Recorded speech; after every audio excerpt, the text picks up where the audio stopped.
اور مجھے پتہ نہیں تھا تم سچ میں مانگ لو گے، شیر نے مصنوعی افسوس کرتے ہوئے کہا۔ میں کبھی بھی ایسا نہ کرتا، لیکن شاید یہی موقع ہے اور میں مجبور ہوں تو cut the crap and come out of the point and come to the point. شیر نے ہاتھ جھلایا۔ حاشر نے ایک گہری سانس اندر اتاری۔ میرے ساتھ ماں سے ملنے چلو، وہ کہہ کر مخالف سمت میں دیکھنے لگا۔ ایک پل کے لیے شیر سناٹے میں رہ گیا اور اگلے ہی پل کہا لگا کر ہنس دیا۔ کس کی ماں سے؟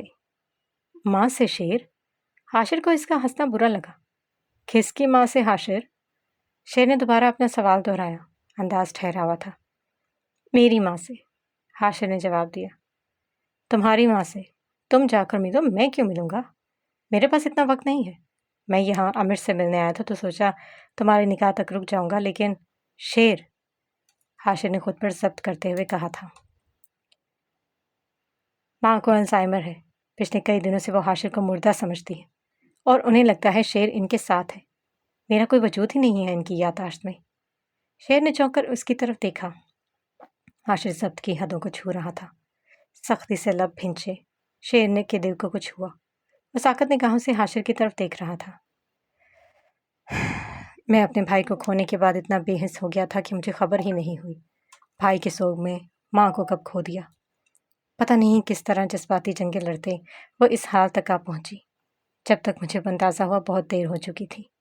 مجھے کسی کے لیے کسی کو سزا دینے کا کوئی حق نہیں تھا۔ تم جیسے بھائی کے لیے تو ہرگز نہیں۔ وہ تلخ ہوا۔ شیر نے نظریں جھکا لی۔ تم مجھے جج کر رہے ہو؟ تمہیں اس کا بھی حق نہیں ہے کمانڈر حاشر۔ زندگی میں ہم جو کرتے ہیں اپنے لیے اپنی مرضی سے کرتے ہیں حاشر۔ تم ایک سمجھدار انسان ہو، اپنی کوتاہیوں کا ذمہ دار دوسروں کو مت ٹھہراؤ۔ ہم سب زندگی میں کچھ نہ کچھ کھوتے رہتے ہیں۔ وہ کہنا چاہتا تھا لیکن اسے لگا یہ وقت نہیں۔ حاشر پہلی دفعہ اس کے سامنے اپنی عزت کا کوئی پہلو کھول کر رکھ رہا تھا۔ اپنی زبان کے جوہر وہ کسی اور وقت بھی دکھا سکتا تھا، لیکن سامنے بیٹھا شخص اس وقت کمزور لمحات میں تھا۔ شیر نے ہاتھ بڑھا کر اس کی ہتھیلی کی پشت پر رکھ دیا۔ میں ملوں گا ماں سے، شیر نے نرمی سے کہا۔ تمہارے پاس بابا تھے، میرے پاس نہ ماں نہ بابا۔ ماں بابا کے غم میں مجھے نظر انداز کرتی رہیں اور پھر میں نے بھی انہیں نظر انداز کرنا شروع کر دیا۔ اتنا نظر انداز کیا کہ انہیں زندگی سے ہی نکال دیا۔ پتہ نہیں چلا وہ کب اس حال تک آ کے پہنچی۔ وہ ٹھیک ہو جائیں گی، شیر نے نرمی سے کہا تھا۔ تبھی آفس کے دروازے پر دستک ہوئی۔ حاشر نے گہری سانس لیتے خود کو سنبھالا۔ امر سے مل سکتے ہو تم اب جا کر، حاشر نے اس کی طرف دیکھتے ہوئے کہا۔ شیر سر ہلا کر اپنی جگہ سے اٹھا۔ میں تم سے پھر بات کرتا ہوں۔ وہ اس کا کندھا تھپ تھپا کر وہاں سے چلا گیا۔ حاشر کچھ دیر پہلے ہونے والے مکالموں کو سوچنے لگا۔ کتنے دنوں سے وہ جتن کر رہا تھا کہ کسی طرح شیر سے یہ بات کرے۔ جانے کی اسے لگا تھا کہ شیر اپنی اصلی بے نیازی کا مظاہرہ کرے گا، لیکن شیر کا رد عمل جانے کی اسے ہلکا پھلکا کر گیا۔ کیسے یوں اس طرح شیر کے سامنے اپنے جذبات ظاہر کرنے چاہیے تھے، لیکن اگر وہ ایسا نہ کرتا تو شاید شیر اس کی بات سننا بھی پسند نہ کرتا۔ وہ کسی بھی حال میں یہ موقع گنوانا نہیں چاہتا تھا۔ بس کسی طرح بھی ماں کی حالت میں کچھ سدھار آئے تو وہ مزید پرسکون ہو سکے۔ اس کے ذہن میں ان باتوں کے علاوہ اور کچھ بھی نہ تھا۔ اگر تو تم مجھ سے یہ پوچھنے آئے کہ چاولوں کی بوری میں بند ہو کر دوسرے ملک ڈلیور ہوتے کیسا لگتا ہے تو فوراً اٹھ کر دفع ہو جاؤ۔ امش اسے دیکھتے ہوئے ناگواری سے بولا۔ وہ پہلے سے بہت کمزور لگ رہا تھا۔ قیدیوں کے لباس میں وہ بالکل بھی شیر کی نظروں میں نہ بیٹھا، لیکن یہ الگ بات تھی کہ اسے اس حال میں دیکھ شیر کو ذرا بھی افسوس نہ ہوا تھا۔ خیر، میں یہ پوچھنے تو نہیں آیا تھا، لیکن اب تم کہہ ہی رہے ہو تو میں سننے کو تیار ہوں، شیر نے مسکراتے ہوئے کرسی کی پشت سے ٹیک لگاتے پرسکون انداز میں کہا۔ ویسے یہ چاول کی بوری تمہیں کیسے یاد آئی؟ اچھا، تو وہ جب تم نے ان 6 بنگلہ دیشی لڑکوں کو چاول کی بوری میں اسمگل کروایا تھا اور میں نے تم سے کہا تھا کہ کسی روز تم بھی اسی طرح ڈلیور کیے جاؤ گے، شیر کہا لگا کر ہنس دیا، پھر ہنستے ہنستے رکا اور ذرا سا آگے ہوا۔ کیا تمہیں چاول کی بوری میں بند کر کے یہاں لایا گیا ہے؟ شیر نے رازداری سے پوچھا تھا۔ امش فقط خون آلود نگاہوں سے اسے گھورے گیا۔ دیکھو شیر، بکواس ہی کرنی ہے تو میرا وقت ضائع نہ کرو۔ اچھا، تو تم یہاں جیل میں کون سا نیا بزنس کر رہے ہو؟ شٹ اپ، امش نے اسے جھڑک دیا۔ تم ہی تھے جس نے اپنے بھائی کے ساتھ مل کر مجھے اور گولڈن کو برباد کیا۔ یہ کیسا بھدا مذاق ہے؟ میں تو صرف ٹپس دیتا تھا، ورنہ اسے تم دونوں کو برباد کرنے کے لیے میری ضرورت ہی کیا تھی؟ شیر نے مسکراتے ہوئے اسے مزید تپانا چاہا۔ خیر چھوڑو یہ باتیں۔ شیر یکدم سنجیدہ ہوتے ہوئے سیدھا ہو بیٹھا۔ امش خاموشی سے اس کی طرف دیکھنے لگا۔ کل جنت تم سے ملنے آئے گی، شیر نے اطلاع دی تو امش کے تاثرات فوراً بدلے۔ کئی رنگ اس کے چہرے پر آ کر گزرے۔ بس ایک وہی تو تھی جس کی فکر اسے لمحہ بلحمہ ستاتی تھی۔ اس کا دل کرتا تھا، بس وہی تھی جس کی وجہ سے وہ پچھتاوے کی گہری کھائی میں روز جا گرتا تھا۔ وہ اداس اور ٹوٹا ہوا دکھائی دینے لگا۔ وہ بالکل ٹھیک ہے، خوش ہے، اسی کی وجہ سے تمہاری پھانسی کو عمر قید میں تبدیل کروا رہا ہوں، شیر نے سنجیدگی سے کہا۔ امش نے بے یقینی سے نظریں اٹھا کر اس کی طرف دیکھا، پھر فوراً ہی نظریں چرا لی۔ وہ آئے تو اس کے سامنے ایسی کوئی بات نہ کرنا جس سے وہ اداس ہو، شیر نے تنبیہ کی۔ اسے نیک تمناؤں کے ساتھ رخصت کرنا، اور ہاں میں بہت جلد اس سے شادی کرنے والا ہوں، کوشش کروں گا کہ وقتاً فوقتاً تم سے ملاتا رہوں اسے۔ امش سر جھکائے کسی فرما بردار بچے کی طرح سر کو آہستگی سے اسبات میں ہلاتا رہا۔ شکریہ، امش نے آہستگی سے کہا، جانے کہ اسے اپنا سر اتنا بھاری لگا تھا کہ اٹھانے کی ہمت نہ ہوئی۔ وہ شاید منتظر تھا کہ شیر مزید کچھ کہے، لیکن وہ خاموشی سے اٹھ کر جانے لگا۔ امش سر اٹھائے خاموش اور اداس نگاہوں سے شیر کو جاتا دیکھنے لگا۔ اس کے جاتے وہ بھی بھاری دل اور شکستہ قدم لیے واپس جانے لگا۔ یہ مارگلا کے پہاڑوں کے بیچ کا منظر تھا، خوبصورت سرسبز پہاڑ اور ان میں بہتی ٹھنڈی آبشار، جس کا شفاف پانی ایک خوبصورت دھیمے ساز کے ساتھ بہتا جا رہا تھا۔ آس پاس کے درخت بھیگے بھیگے سے لگتے تھے جیسے ابھی بارش ہوئی ہو۔ شیر نے ننھے غازی کو گود میں اٹھا رکھا تھا اور ہاتھ میں ننھے بھالو کو پکڑے وہ اسی میں ہی مگن نظر آتا تھا۔ جنت کندھوں پر بیگ لیے محصور سی ارد گرد کے مناظر اپنے اندر جذب کرتی دکھائی دے رہی تھی۔ ڈینیل بھی کیمرے میں مناظر ریکارڈ کرتا اپنے آپ میں مگن تھا۔ بہت خوبصورت جگہ ہے، تمہیں اس جگہ کا کس نے بتایا؟ میں نے حاشر سے پوچھا تھا۔ شیر نے سامنے دشوار گزار پتھر دیکھے تو جنت کا ہاتھ مضبوطی سے تھام کر اسے اپنے قریب کیا۔ اس کی فکر مندی پر جنت مسکرا دی۔ اسے بھی بلا لیتے، جنت نے کہا۔ اپنی شادی کی تیاری میں مصروف ہوگا اس لیے نہیں کہا، شیر نے کہا۔ میں اس سے ملنا چاہتی تھی، جنت نے ایک پتھر پر بیٹھتے اپنی خواہش کا اظہار کیا۔ مل لینا، آج پہلے امش سے مل لو، شیر نے نرمی سے کہا، جس پر جنت نے بے یقینی سے اس کی طرف دیکھا۔ تاثرات یکدم بدلے تھے، دل دھڑک اٹھا تھا۔ آج؟ جنت اٹک کر بولی۔ ہاں، یہاں سے پھر وہیں چلیں گے۔ اس نے نرمی سے اس کا ہاتھ پکڑے تسلی دی، خود بھی اس کے برابر میں بیٹھتے غازی کو گود میں بٹھایا۔ جنت نے غازی کو بے چین ہوتے دیکھا تو بیگ کھول کر اس کا فیڈر نکالنے لگی۔ شیر اس کی مدد کرنے لگا۔ دور سے دیکھنے پر وہ شادی شدہ جوڑے کی طرح لگ رہے تھے۔ بعد میں ہم اس کے لیے کیئر ٹیکر کا انتظام کر لیں گے، شیر نے ننھے غازی کے سر پر ہاتھ پھیرتے کہا اور سر اٹھائے شیر کی طرف دیکھنے لگا تھا۔ میں سنبھال سکتی ہوں اسے، کیا میں اس کا خیال نہیں رکھتی؟ جنت نے خفگی سے پوچھا۔ تم سے زیادہ بہتر انداز میں خیال کون رکھ سکتا ہے بھلا؟ ہر وقت میرے ساتھ لڑائی کرنے کے لیے تیار رہتی ہو چھوٹی چڑیل، وہ اس کی لٹ کھینچتے ہوئے محبت سے بولا۔ لیکن تمہاری اپنی ایک زندگی ہے، میں تم پر وقت سے پہلے یہ ذمہ داری نہیں ڈال سکتا۔ تمہیں بزنس جوائن کرنا ہے اور میں پہلے ہی طے کر چکا ہوں۔ یہ نہیں کہہ رہا کہ سارا وقت غازی کیئر ٹیکر کے ساتھ رہے گا، ہم وقت کا تعین کر لیں گے۔ پورے دن کے لیے اسے کسی کے حوالے نہیں کریں گے، لیکن چند گھنٹے کے لیے اسے کیئر ٹیکر کی ضرورت پڑے گی، شیر نے نرمی سے وضاحت دی۔ ننھے غازی شیر کی گود سے ٹیک لگائے فیڈر پی رہا تھا۔ شیر ہلکے انداز سے اس کا سر تھپ تھپا رہا تھا۔ جنت نے اپنا سر شیر کے کندھے سے ٹکا دیا۔ کچھ دیر بعد وہ امش سے ملنے والی تھی، یہ خیال اس کے کسی طرح چین نہیں لینے دے رہا تھا۔ ڈیڈ سے کیا بات کروں گی؟ وہ الجھی ہوئی تھی، آنکھیں مندے وہ تصور میں ہی امش کو اپنے سامنے دیکھ رہی تھی۔ اچھی باتیں، نہ خود مایوس ہونا، نہ اسے مایوس ہونے دینا، مستقبل کے بارے میں اسے بتانا، اسے کہنا کہ تم اس سے ملنے آیا کرو گی، اسے کہنا کہ زندگی اس نئے پہلو کو وقت کے ساتھ ساتھ سمجھنے کی کوشش کرے، گلے شکوے رہنے دینا، شیر نرمی سے کہہ رہا تھا۔ اس کا دوسرا ہاتھ جنت کے کندھے پر تھا، وہ نرمی سے اس کے کندھے کو سہلا رہا تھا۔ ہمیں اب زندگی میں اچھے اچھے پہلوؤں کو سمیٹ کر آگے بڑھنا ہوگا، ماضی کے کنکر کسی گہری کھائی میں پھینکنے ہوں گے تاکہ آگے سفر میں وہ ہمیں نہ چبھے۔ دفتن پتھر سرکنے کی آواز آئی اور جنت نے چونک کر آنکھیں کھول دی۔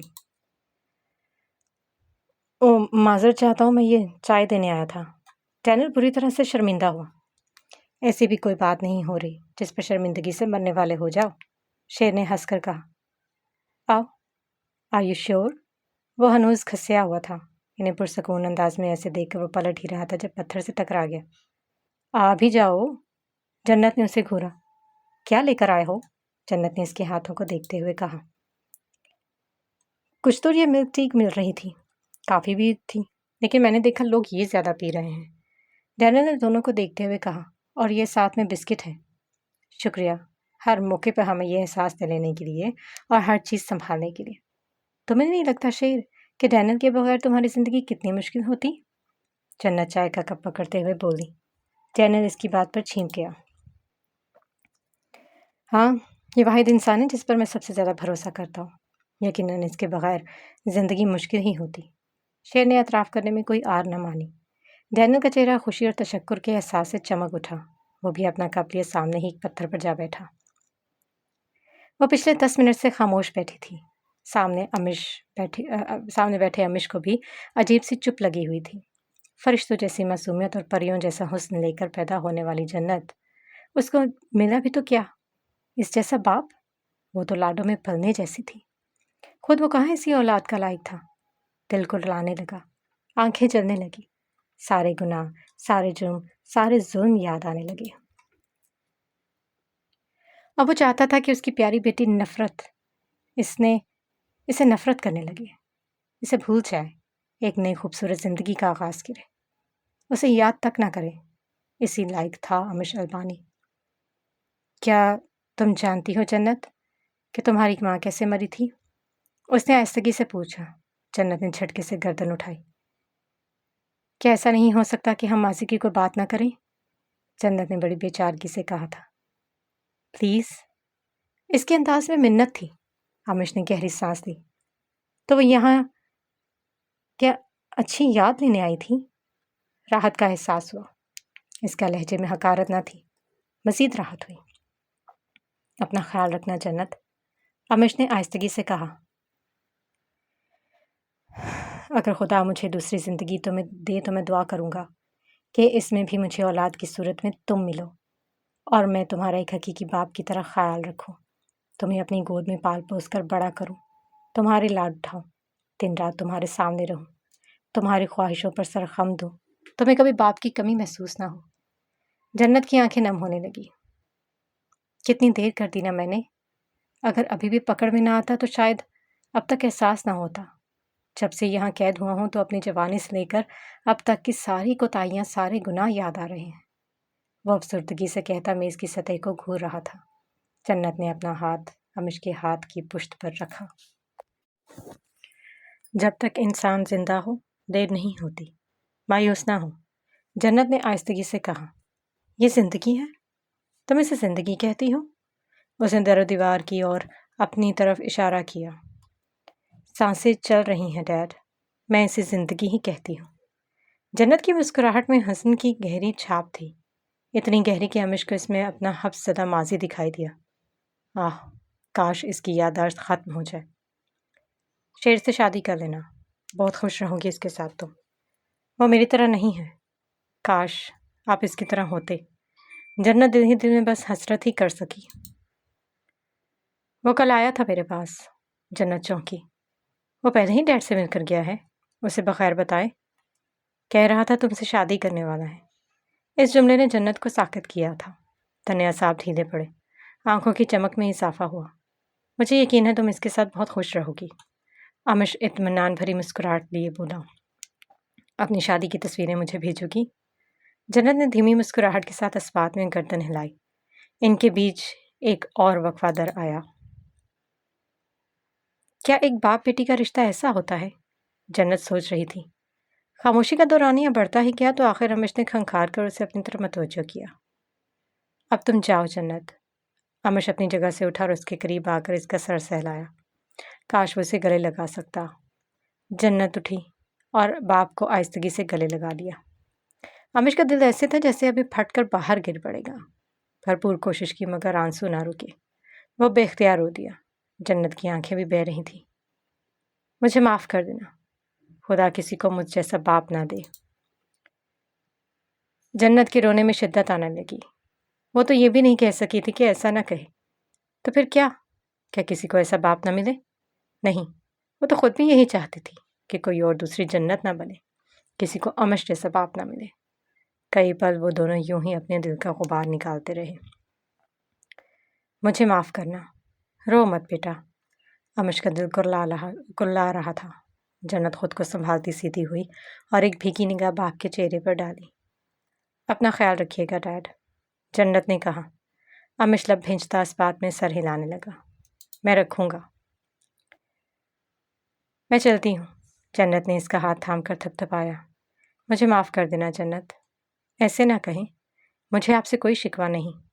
وہ ہلکا سا مسکرائی، آنکھیں ہنوز نم ہو رہی تھیں۔ امش وہیں کھڑا رہا یہاں تک کہ جنت نگاہوں سے اوجھل ہو گئی۔ دل میں دبا ملال پھر سر اٹھانے لگا تھا۔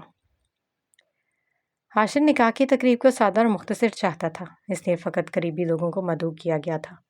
اس کے لیے تقریب بریگیڈیئر عزیز کے گھر منعقد کی جا رہی تھی۔ حاشر کی طرف سے پروفیسر عبید اور ساتھیوں کے علاوہ جنت اور شیر مدعو تھے۔ قریب لوگ وہاں پہلے ہی موجود تھے۔ انتہا کے پرجوش اور خوشی سے جھومتے ان تینوں کا اشتیاق دیدنی تھا۔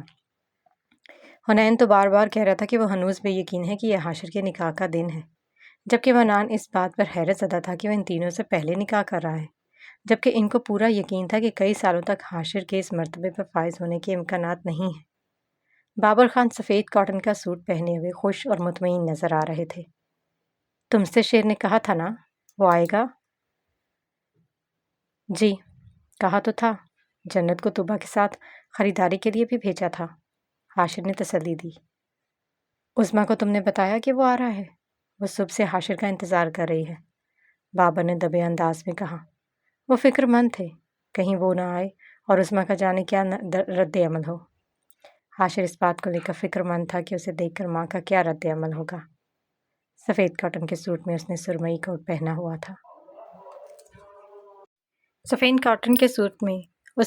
کوٹ پہنا ہوا تھا۔ سر پر سفید دستار باندھے وہ معمول سے ہٹ کر لگ رہا تھا۔ اس کے کھڑے نقوش اور دراز کا دقامت، یہ ثقافتی لباس اس پر خود جچ رہا تھا۔ خوشی اور سکون اپنی جگہ، لیکن وہ کچھ کشمکش کا شکار تھا۔ شیر نے جب کہا وہ ماں سے ملے گا، تب جانے کہ اسے پورا یقین ہو چلا تھا کہ وہ آئے گا۔ اسی سوچ میں گم وہ سامنے دیوار گیر گھڑی کو گھور رہا تھا جب اریب نے اسے شیر کے پہنچنے کی اطلاع دی۔ اس کا دل ایک دم ہی زوروں سے دھڑکا تھا۔ وہ تیزی سے اٹھ کر اس کے استقبال کو باہر کی جانب بڑھا تھا۔ بابر خان بھی اس کے پیچھے لپکے تھے۔ باہر آیا تو شیر جنت اور ڈینیل کھڑے حنین اور منان کے ساتھ مل رہے تھے۔ تم آ گئے؟ حاشر نے وہاں پہنچتے ہی پہلا جملہ کہا۔ ایک بوجھ سا دل سے اترا، لیکن ایک مزید بھاری پہاڑ جیسے سر پر آ پڑا ہو۔ تم نے اتنی منتیں کی تو آنا پڑا، وہ مسکراہٹ دباتا اس کے الجھے کشمکش میں گھرے چہرے کو دیکھ کر بولا۔ اپنی شادی کے دن بھی اتنی بری صورت لیے گھوم رہے ہو؟ شیر نے اس کا کندھا تھپتھپا کر باپ کی طرف دیکھا۔ کیسے ہیں آپ؟ جنت نے انگریزی میں ہی حاشر سے پوچھا۔ میں ٹھیک ہوں، آپ کیسی ہیں؟ اس نے ننھے غازی کے سر پر ہاتھ پھیرتے کہا اور پھر ڈینیل کی طرف دیکھ کر مسکراتے ہوئے ہاتھ بڑھایا۔ آپ سے مل کر خوشی ہوئی، شادی مبارک ہو، اس نے بہت غور سے حاشر کے نقوش دیکھتے کہا، البتہ چہرے پر مسکراہٹ طاری تھی۔ تم نے اچھا کیا آئے، اور یقیناً آپ کو میرے آنے کا یقین نہیں تھا۔ باپ کی عادت سے بخوبی واقف ہلکے پھلکے انداز میں کہتا وہ آگے بڑھا۔ اس کا انداز بہت عام سا تھا، دوستانہ، نرم اور بے نیاز، جیسے سب کچھ اس کے لیے بہت آسان ہو۔ حاشر بھی ساتھ ہی اندر داخل ہوا۔ بہت خوبصورت ہے تمہارا گھر، شیر نے ارد گرد نگاہیں گھماتے ہوئے کہا۔ شکریہ، حاشر نے گہری سانس لیتے جیسے خود کو پرسکون کرنا چاہا۔ وہ سب وہیں لاؤنج میں بیٹھ گئے۔ ہلکی پھلکی باتیں ہوتی رہیں، لیکن شیر مستقل طور پر حاشر کو دیکھ رہا تھا۔ پہلو بدلتا، پسینہ پونچھتے اس نے اپنی دستار اتار کر ایک طرف رکھ دی۔ میں آتا ہوں، حاشر ان سے معذرت کرتا اٹھا اور ایک طرف مڑ گیا۔ اس کا رخ ماں کے کمرے کی جانب تھا۔ کمرے کے قریب پہنچ کر اس نے اندر جھانکا۔ وہ بیٹھی ہوئی تھیں، ہلکے سبز رنگ کے خوبصورت لباس میں سفید جارجٹ کا دوپٹہ پہنے سامنے دیکھ رہی تھیں۔ قریب ہی ندا کھڑی سامان سمیٹ رہی تھی۔ مس ندا، مجھے ماں سے کچھ کام ہے، حاشر نے کہا۔ ندا نے پلٹ کر ایک نگاہ اس پر ڈالی۔ وہ اس کی طرف نہیں دیکھ رہا تھا۔ ندا کے دل کو کچھ ہوا۔ تو آج وہ کسی اور کا ہونے جا رہا تھا، ہمیشہ ہمیشہ کے لیے۔ کتنی خوش نصیب ہے طوبا۔ وہ سر ہلاتی ہوئی باہر کی جانب بڑھ گئی۔ کب جا رہے ہیں ہم؟ بس 7 بجے تک نکلیں گے ماں، کھانا کھا لینا آپ نے، وہ نرمی سے کہتا قریب میز پر رکھے گجرے اٹھانے لگا۔ وہ آج ہی یہ گجرے لے کر آیا تھا جو تازہ اور خوشبودار تھے۔ ماں کے ہاتھ تھامتا وہ نرمی سے انہیں یہ گجرے پہنانے لگا۔ اچھے ہیں، وہ خوش ہو کر کہنے لگی۔ آپ کے ہاتھوں میں اور اچھے لگ رہے ہیں۔ حاشر مسکرایا۔ حاشر نہیں آیا؟ حاشر کا دل تیزی سے دھڑک کر ساکت ہوا۔ آخر پوچھ ہی لیا۔ آ گیا ماں، اس نے کانپتے دل کو سنبھالتے کہا اور ماں کے تاثرات دیکھنے لگا۔ وہ مسکرانے لگی۔ حاشر کے کانپتے دل کو کچھ سکون ملا۔ وہ حل پر ڈرا رہتا کہ کہیں کسی بات سے اچانک ہی انہیں کسی دورے کا سامنا نہ کرنا پڑے۔ کہاں ہے؟ وہ حاشر کی طرف دیکھ کر پوچھ رہی تھی۔ میں اسے بلاؤں؟ حاشر نے نرمی سے پوچھا۔ وہ فوراً اس بات میں گردن ہلانے لگی۔ حاشر سر ہلاتا فوراً وہاں سے اٹھا اور کمرے سے نکلتے شیر کو میسج کرنے لگا۔ اگلے 2 منٹ میں شیر آتا دکھائی دیا۔ وہ سیاہ فارمل شرٹ اور سرمئی ڈریس پینٹ میں ملبوس تھا۔ ماں کہاں ہے؟ شیر نے اس کی طرف دیکھ کر پوچھا۔ اندر کمرے میں ہے۔ حاشر کا دل جیسے اچھل کر حلق میں آنے کو بےتاب سا ہو رہا تھا۔ شیر نے اس کے تاثرات بغور دیکھے۔ وہ اتنا گھبرایا اور خوفزدہ کیوں تھا؟ گھبراؤ مت، اس نے نرمی سے کہا اور اندر کی طرف بڑھ گیا۔ اندر قدم رکھتے ہی اسے پہلا جھٹکا سامنے بیٹھی عظمیٰ کو دیکھ کر لگا۔ وہ تو اس عورت سے ذرا بھی نہیں مل رہی تھی جسے اس نے بچپن میں دیکھا تھا۔ ارے تم آ گئی؟ وہ دونوں ہاتھ اٹھاتی ہنسی تھی۔ شیر نے ایک نظر کھڑے حاشر پر ڈالی جو لب بھینچے کھڑا تھا اور قدم آگے بڑھا دیا۔ معاف کیجیے گا، تھوڑی دیر ہو گئی، وہ نرمی سے کہتا مسکراتے ہوئے آگے بڑھا اور پلنگ پر ان کے قریب جا بیٹھا۔ اگلے ہی پل عظمیٰ کے بوڑھے ہاتھ اس کے چہرے پر تھے۔ وہ اس کا چہرہ سہلا رہی تھی یا اس کے وجود کو محسوس کر رہی تھی، وہ سمجھ نہ سکا۔ دل ایک دم ایک گداز احساس سے لبریز ہوا تھا۔ یہ تو کوئی اور ہی احساس تھا، پورے وجود کو راحت بخشتا احساس۔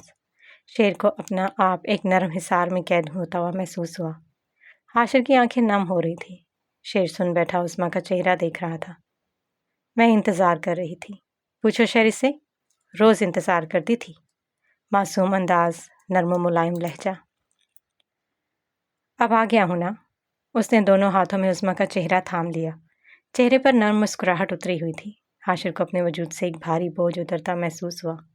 دل یکدم ہی خوشی اور سکون کے آنگن میں اتر آیا۔ سب کچھ اتنا ناممکن اور مشکل لگ رہا تھا۔ اب نہ جانا، وہ جیسے اب کی خبردار کر رہی تھی۔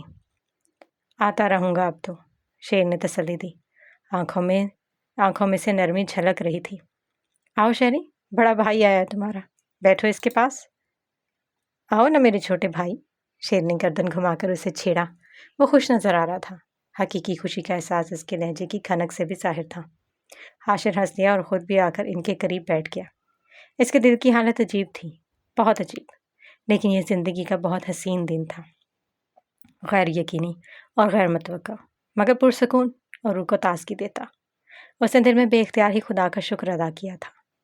آج شہری کا نکاح ہے، تم بھی چلو گے نا؟ ہاں ہاں، کیوں نہیں، شیر نے فوراً اس بات میں سر ہلایا۔ بہت پیاری ہے طوبا، وہ شیر کو بتا رہی تھی۔ شیر مسکراتے ہوئے سر ہلا رہا تھا۔ پھولوں سے سجی سیج پر سہج سہج کر قدم رکھتی طوبا کسی ملکہ سا تاثر دے رہی تھی۔ لباس کے گھیروں کو سنبھالتی، چہرے پر گہری مسکراہٹ اور آنکھوں میں چمکتے ستارے اس کے حسن کو آج کے اس خاص دن کی مناسبت سے مزید جلا بخش رہے تھے۔ خوبصورت زیورات اور بےحد نفاست سے کیا گیا میک اپ، اس پر سے نگاہیں ہٹانا حاشر کے لیے صبر آزما کام تھا۔ شیر ایک طرف عظمیٰ کی ویل چیئر کے ساتھ کھڑا تھا، وہ خوش تھا، عظمیٰ مسکرا رہی تھی۔ بابر بھی قریب ہی کھڑا تھا۔ جنت شیر کے دائیں جانب کھڑی تھی، گہرے نیلے رنگ کے گھیرے دار فراک میں، کھلے بال شانوں پر تھے۔ جیولری سے لے کر لباس تک سب اس نے طوبا کی مدد سے پسند کیا تھا۔ لاؤ اسے مجھے دے دو، تم جا کر ملاؤ طوبا سے۔ شیر نے طوبا کو اشارے سے جنت کو بلاتے دیکھا تو نرمی سے کہتے ہاتھ بڑھایا۔ غازی لپک کر اس کے پاس آیا تھا۔ مائی لٹل پرنس، اس کو یوں چہک کر اپنے پاس آتے دیکھ شیر کو بے اختیار ہی اس پر پیار آیا تھا۔ اس نے محبت سے اس کا گال چوما تھا۔ بہت اچھا کیا تم نے، جو اپنے دوست کی امانت کو ساتھ لے آئے۔ اس میں سر اٹھائے اسے دیکھ رہی تھی۔ جی، شیر مسکرا دیا۔ غازی کا چہرہ آنکھوں کے سامنے آیا تو دل ایک دم اداس ہونے لگا تھا۔ بابا نے اس کے کندھے پر دباؤ ڈالتے جیسے تسلی دی تھی۔ اس کے چہرے کو بجھتا دیکھ کر وہ سمجھ گئے تھے وہ کس بات پر اداس ہوا تھا۔ شیر نے ٹھنڈی سانس لیتے زبردستی کی مسکراہٹ چہرے پر طاری کر لی تھی۔ وہاں کیوں کھڑی تھی؟ میرے پاس آ جاتی۔ جنت کو اپنے برابر بٹھاتے طوبا خوش دلی سے کہہ رہی تھی۔ بہت خوبصورت لگ رہی ہیں آپ، جنت نے اس کی بات کے جواب میں مسکراتے ہوئے کہا۔ کم تو آپ بھی نہیں لگ رہی، میں نے کہا تھا نا یہ رنگ آپ پر بہت زیادہ سوٹ کرے گا۔ بس ایک چیز کی کمی ہے، اس نے کہتے ہوئے قریب کھڑی ایک کزن کو پکارا جو فوراً اس کی جانب متوجہ ہوئی۔ گلاب کے کنگن لے آؤ، وہ کہہ رہی تھی اور عاشر گردن گھمائی یک ٹک اس کے چہرے کو دیکھ رہا تھا۔ اس پر طوبا اس کی طرف دیکھتے جھینک کر نظریں چرا گئی تھی۔ وہ مسکراتی نگاہوں سے اسے دیکھے گیا۔ کچھ ہی دیر گزری جب نکاح خواں آتا دکھائی دیا۔ نکاح کی تقریب براہ راست شروع ہو رہی تھی۔ میں یہی ہوں ماں کے پاس، آپ شیری کے پاس جائیں۔ شیر جو حاشر کہنے لگا تھا فوراً خود کو سنبھالتا بابر سے کہا۔ وہ سر ہلاتے اسٹیج کی طرف بڑھنے لگے۔ نکاح کے دوران حاشر مسلسل مسکراتا دکھائی دیکھ رہی ہیں اپنے بیٹے کو، کیسے مسکراہٹ روکی ہی نہیں جا رہی، شیر نے عثمان کی طرف دیکھتے ہوئے کہا۔ وہ ہنسنے لگی۔ تبھی جنت اسٹیج سے اترتی دکھائی دی۔ شیر اسے دیکھا گیا، اب لبوں کے ساتھ آنکھیں بھی مسکرانے لگی۔ تم کب کرو گے شادی؟ عثمان نے بھی جنت جو قریب آتے دیکھے پوچھا۔ جلدی کروں گا، جنت بھی بہت پیاری ہے، بالکل پری لگتی ہے، وہ شیر کی طرف دیکھ کر کہہ رہی تھی۔ ہے نا؟ وہ چہک کر بولا۔ کیا باتیں ہو رہی ہیں؟ جنت اردو نہیں سمجھتی تھی، اس نے شیر سے پوچھا۔ میں حاشر سے کہہ رہی ہوں وہ بھی جلدی شادی کر لیں، بہت اچھی ہے تم دونوں کی جوڑی، عثمان نے انگریزی میں جواب دے کر شیر کو مسکرانے پر مجبور کر دیا۔ جنت جھیم کر شیر کی طرف دیکھنے لگی۔ جنت شیر کی گہری نگاہوں کے حصار میں تھی۔ ایسے مت دیکھو لوگوں کے بیچ میں، سرگوشی کرتے اس نے اسے کوہنی ماری تو وہ ہنس کر دوسری جانب دیکھنے لگا۔ یہ نکاح سے 2 دن کے بعد کا منظر تھا۔ اندر لیونگ روم میں طوبا اور جنت بھی موجود تھے۔ آج رات وہ لوگ واپس شارجہ جا رہے تھے، اس لیے حاشر نے شیر کو گھر کھانے کی دعوت دی تھی۔ طوبا نے آ کر طعام کا بہترین اہتمام کیا تھا۔ خوشگوار ماحول میں کھانا کھانے کے بعد وہ دونوں لان میں چلے اور یوں ہی باتوں کا سلسلہ چل نکلا۔ اس پر بابل خان اندر لاؤنج کے گلاس ڈور کے پار سے ان دونوں کو دیکھ رہے تھے۔ یہ منظر ان کے لیے دنیا کا خوبصورت ترین منظر تھا۔ نکاح کے روز بھی واپسی پر شیر گھر آیا تھا۔ لمبی نشست رات تک چلی تھی۔ پاکستان آ کر تمہیں کیا محسوس ہوا؟ مجھے ایک نیم کا درخت نظر آیا۔ شیر نے اس کی طرف دیکھا۔ نیم کا درخت؟ حاشر الجھا۔ ہاں، مجھے یاد ہے کہ میں نیم کے تازہ دانے جو زرد رنگ کے ہوتے تھے انہیں کھا لیا کرتا تھا اور کڑوے منہ کا ذائقہ لیے تمہارے پاس آتا تھا اور تم ساری چیزیں لا کر میرے سامنے رکھ دیتے تھے۔ میں وہ سب کھا جاتا تھا، ساری چاکلیٹس، ساری مٹھائیاں۔ حاشر بے اختیار مسکرایا۔ اس کی مسکراہٹ میں کچھ تھا جو شیر کو بہت کچھ سوچنے پر مجبور کر گیا۔ یہ احساس، یہ تاثرات ایک بھائی کے سوا کسی کی آنکھوں میں نہیں اتر سکتے تھے۔ ماں کی حالت اب بہتر ہو رہی ہے، تم کل واپس جا رہے ہو، لیکن اب آتے رہنا، میری رخصتی میں بھی آنا ہے۔ تم بھی آنا، ماں کو لے کر آنا، میں بھی شادی کرنے والا ہوں تو تم سب کو آنا ہے انشاءاللہ۔ کہاں شادی کرو گی؟ روس میں؟ حاشر نے مسکراتے ہوئے کہا۔ نہیں، بس شارجہ جاتے ہیں، وہیں۔ ویسے تو یہ ذاتی سوال ہے، لیکن یہاں کیوں نہیں؟ حاشر نے نرمی سے سوال کیا۔ جنت کو شارجہ سے بہت گہری انسیت ہے، وہیں پیدا ہوئی، اس کی والدہ بھی وہیں مدفون ہے، وہاں کے کلچر کو بہت بہتر سمجھتی ہے وہ، اور وہاں اس کی کچھ دوستیں بھی ہیں، تو میں چاہتا ہوں وہ اپنے طریقے سے اس خاص موقع کو دل سے انجوائے کرے، پرسکون اور آرام دہ ہو کر۔ یہ تو اچھی بات ہے، انشاءاللہ ہم ضرور آئیں گے۔ اس نے شیر کا کندھا تھپ تھپایا۔ کیا تم مجھے یاد کرتے تھے؟ شیر نے اچانک سوال کیا۔ یہ سوال اس نے پچھلے سالوں میں مختلف زاویوں سے، مختلف انداز میں، مختلف صورتوں میں کیا تھا، اور ہر بار حاشر نے تلخی سے انکار کیا تھا، اور ہر تلخ سے تلخ انکار میں اقرار ڈھونڈنا شیر کا کام تھا۔ سچ کہوں تو میں تمہیں کبھی بھی نہیں بھولا تھا۔ حاشر وہ لمحے گننے لگتا تھا تو زندگی ختم ہو جاتی، لیکن وہ لمحے گنتی میں نہ آنے جن میں حاشر نے شیرم کو یاد نہیں کیا تھا۔